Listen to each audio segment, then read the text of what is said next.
TNPSC group 4 சிலபஸில் அழகு 7ல் மொத்தம் 20 அதிகாரங்கள் கொடுத்துருக்குறாங்க திருக்குறளில். அந்த 20 அதிகாரங்களில் முதல் அதிகாரமாக இருக்கிறது ஒழுக்கமுடைமை அப்படிங்கிற அதிகாரம் தான். அப்போ அந்த அதிகாரத்தில் முதல் 5 திருக்குறள் மட்டும் இன்றைக்கி பார்ப்போம். டே பை டேயாக 5 திருக்குறளாக பார்க்க போகிறோம். அதில் ஃபஸ்ட்டு திருக்குறள் என்னென்னா, ஒழுக்கம் விழுப்பம் தரலான் ஒழுக்கம் உயிரினும் ஓம்பப்படும். ஒழுக்கம் விழுப்பம் தரலான் ஒழுக்கம் உயிரினும் ஓம்பப்படும். அதாவது அனைத்து சிறப்புகளையும் தருவது எதுன்னு கேட்டிங்கன்னா ஒழுக்கம்தான். அப்படிப்பட்ட ஒழுக்கத்தை தம் உயிரினும் மேலாக போற்றி காக்க வேண்டும்னு சொல்கிறாரு வள்ளுவர். அப்பா, விழுப்பம் அப்படின்னா சிறப்பு, ஓம்பப்படும் அப்படின்னா காத்தல் வேண்டும். 2வது திருக்குறள், பரிந்தோம்பி காக்க ஒழுக்கம் தெரிந்தோம்பி தேரினும் அஃதே துணை. பரிந்து ஓம்பி காக்க ஒழுக்கம் தெரிந்தோம்பி தேரினும் அஃதே துணை. எம்முறையில் ஆராய்ந்து பார்த்தாலும் ஒழுக்கத்தை விட சிறந்த துணை எதுவுமே கிடையாதுங்கிறார் வள்ளுவர். அப்படிப்பட்ட ஒழுக்கத்தை எப்பாடுபட்டாவது விரும்பி காத்தல் வேண்டும் சொல்கிறார் வள்ளுவர். பரிந்து அப்படின்னா இந்த இடத்துல விரும்பி, தேரினும்னா ஆராய்ந்து பார்த்தல். ஓகே, நெக்ஸ்ட் திருக்குறள், ஒழுக்கமுடைமை குடிமை இழுக்கம் இழிந்த பிறப்பாய் விடும். ஒழுக்கமுடைமை குடிமை இழுக்கம் இழிந்த பிறப்பாய் விடும்.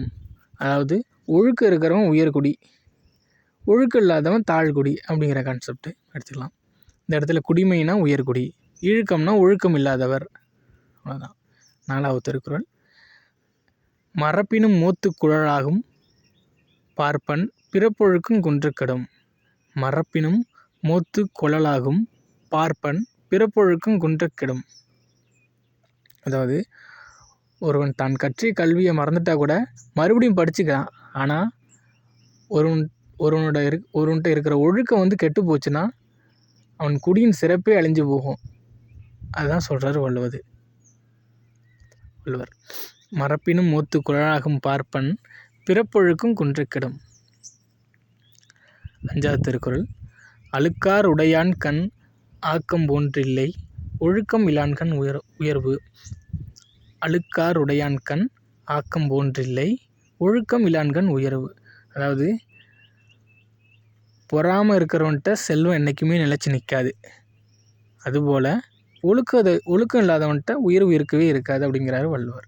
இந்த இடத்துல அழுக்காறு அப்படின்னா பொறாமை, ஆக்கம்னா செல்வம்.